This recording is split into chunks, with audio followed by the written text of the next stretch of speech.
অবশেষে 237 আসনে প্রার্থী ঘোষণা করল বিএনপি। 3টি আসনে লড়বেন খালেদা জিয়া, তারেক রহমান লড়বেন বগুড়া 6 থেকে। গণভোটের দিনক্ষণ নিয়ে বিএনপি জামায়াত এনসিপির বিরোধ। কঠোর অবস্থানে অন্তর্বর্তী সরকার, 7 দিনের মধ্যে চূড়ান্ত সিদ্ধান্ত নিতে আইন উপদেষ্টার আহ্বান। সমমনা 8 দল নিয়ে জামায়াতের নতুন কর্মসূচি ঘোষণা। 5 দফা দাবি আদায়ে থাকছে গণমিছিল ও বিক্ষোভ সমাবেশের মতো কর্মসূচি। বিএনপির উপর নির্ভর করছে এনসিপির সংসদে যাওয়া, মন্তব্য নুরুল হক নূরের। জাতীয় নাগরিক পার্টির নেতাদের দ্বিমুখী অবস্থান নিয়ে সমালোচনা। বঙ্গোপসাগরে ফের ঘূর্ণিঝড়ের শঙ্কা। নভেম্বরেই সৃষ্টি হতে পারে 2 থেকে 3টি লঘুচাপ। ভোর থেকে সকাল পর্যন্ত কুয়াশা পড়ার শঙ্কা। এরদোয়ান আয়াতুল্লাহ খামেনির পাশাপাশি প্রভাবশালী মুসলিমের তালিকায় ডক্টর মোহাম্মদ ইউনূস আছেন সেরা 50 নম্বরে।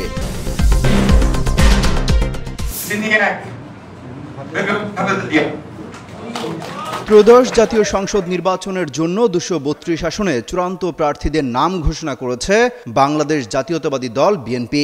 সোমবার এক সংবাদ সম্মেলনে চূড়ান্ত প্রার্থীদের নাম পড়ে শোনান দলটির মহাসচিব মির্জা ফখরুল ইসলাম আলমগীর। আসন্ন জাতীয় নির্বাচনে দলটির চেয়ারপারসন খালেদা জিয়া বগুড়া 7 এবং দিনাজপুর 3 আসনে প্রতিদ্বন্দ্বিতা করবেন। এছাড়া ভারপ্রাপ্ত চেয়ারম্যান তারেক রহমান বগুড়া 6 আসন থেকে নির্বাচনে অংশ নেবেন। মির্জা ফখরুল নিজে ঠাকুরগাঁও 1 আসন থেকে নির্বাচনে প্রতিদ্বন্দ্বিতা করবেন। বিএনপির জাতীয় স্থায়ী কমিটির সদস্য মেজর অবসরপ্রাপ্ত হাফিজউদ্দিন আহমেদ বীরবিক্রম ভোলা 3 আসনে নির্বাচন করবেন। স্থায়ী কমিটির আরেক সদস্য মির্জা আব্বাস ঢাকা 8 আসনে লড়বেন। ঢাকা 3 আসনে বিএনপির প্রার্থী হতে যাচ্ছেন স্থায়ী কমিটির সদস্য গয়েশ্বর চন্দ্র রায়।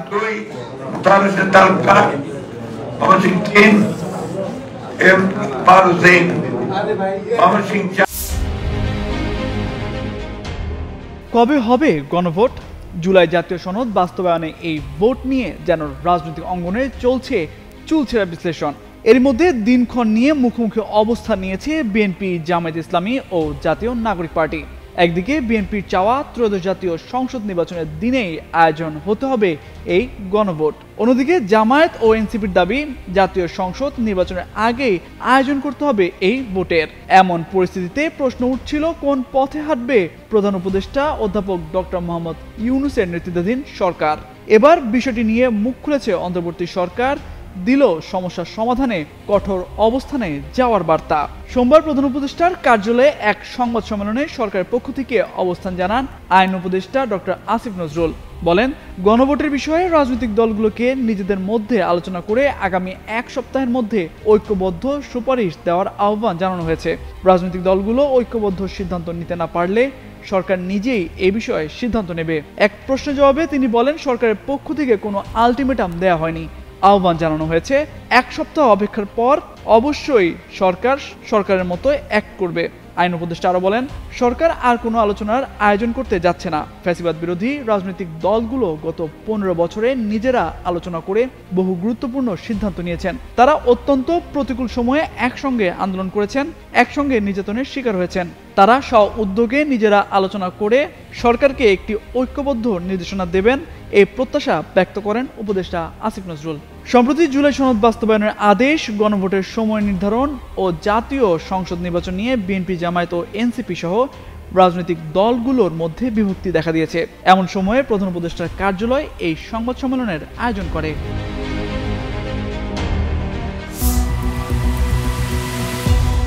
পিআর পদ্ধতিতে নির্বাচন, জুলাই সনদ বাস্তবায়ন সহ 5 দফা দাবিতে সমমনা দলগুলোকে নিয়ে রাজপথের আন্দোলনে সরব বাংলাদেশ জামায়াত ইসলামী। নির্বাচনের আগে নিজেদের এই 5 দাবি আদায় করতে চায় দলের নীতি নির্ধারকরা। এই লক্ষ্যে নতুন কর্মসূচি নিয়ে এবার মাঠে নামছে জামায়াত, খেলাফতে মজলিস সহ 8টি দল। সোমবার দুপুরে এক সংবাদ সম্মেলনে এই ঘোষণা দেন বাংলাদেশ খেলাফত মজলিসের আমির। এ সময় জামায়াতের নায়েবে আমির ডাক্তার সৈয়দ আব্দুল্লাহ মোহাম্মদ তাহের বলেন, দলগুলো যে ঐক্যমত্যে পৌঁছালো তাতে হঠাৎ করে একটি দল বিরোধিতা করছে। তারা তাদের দলীয় অবস্থান পরিষ্কার করবে বলে আশা ব্যক্ত করেন তিনি। জানান, জুলাই সনদ বাস্তবায়ন না হলে গণভোট আগে আর পরে করে লাভ নেই, বরং গণভোটের মাধ্যমে জুলাই সনদ বাস্তবায়ন করতে হবে, কারণ নির্বাচনের দিন হ্যাঁ বা না ভোটে কারো মনোযোগ থাকবে না। 8টি দলের নতুন কর্মসূচির মধ্যে রয়েছে 6 নভেম্বর সকাল 11টায় প্রধান উপদেষ্টার কাছে স্মারকলিপি প্রদানের লক্ষ্যে গণমিছিল করা ও 11 নভেম্বর বিক্ষোভ সমাবেশ করবে এসব দলগুলো। এর আগে সকালে রাজধানীর পুরানা পল্টনে বাংলাদেশ খিলাফত মজলিসের কেন্দ্রীয় কার্যালয়ে বৈঠকে বসেন 8টি দলের শীর্ষ নেতারা।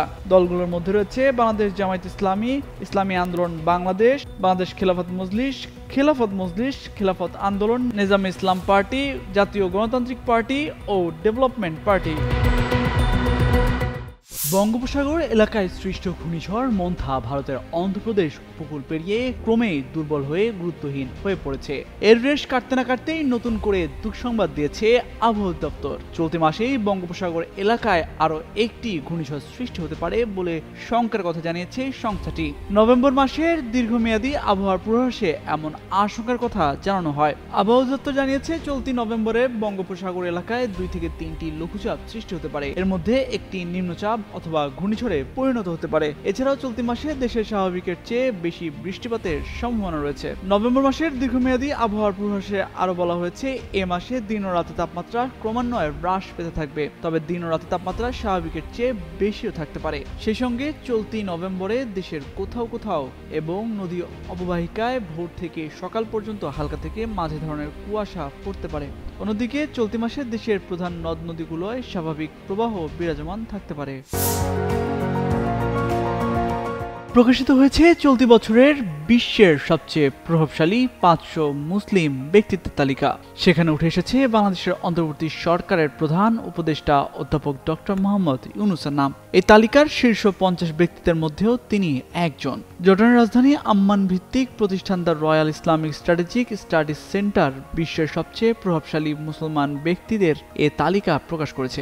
2009 সাল থেকে প্রতিষ্ঠানটি প্রতি বছর এ তালিকা প্রকাশ করে আসছে। বিশ্বজুড়ে রাজনীতি, ধর্ম, সমাজসেবা, সংস্কৃতি, অর্থনীতি ও মিডিয়া সহ বিভিন্ন ক্ষেত্রে প্রভাবশালী মুসলিম ব্যক্তিরা the Muslim 500 the world's most influential Muslims শিরোনামে এই তালিকায় স্থান পান। স্কিন শুষ্ক রুক্ষ হয়ে যাবে বলে কি বাইরে যাবে না? জাস্ট 1 2 3 4 করো, স্কিনটাকে রিভাইভ করো। এবছর তালিকার শীর্ষে রয়েছেন কাতারের আমির Sheikh Tamim bin Hamad Al Thani. দ্বিতীয় স্থানে আছেন পাকিস্তানের প্রখ্যাত মুফতি ও ইসলামী স্কলার শেখ মোহাম্মদ তাকি উসমানী এবং তৃতীয় স্থানে রয়েছেন ইয়েমেনি সুফি আলেম শেখ হাবিব ওমর বিন হাফিজ।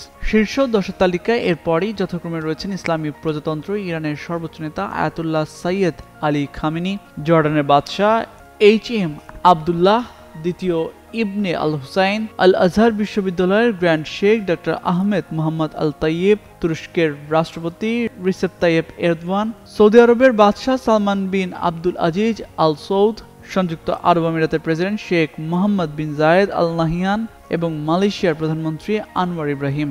প্রসঙ্গত, গত বছরও বিশ্বের সবচেয়ে প্রভাবশালী 500 মুসলিম ব্যক্তিত্বের তালিকায় স্থান পেয়েছিলেন প্রধান উপদেষ্টা ডক্টর মোহাম্মদ ইউনূস।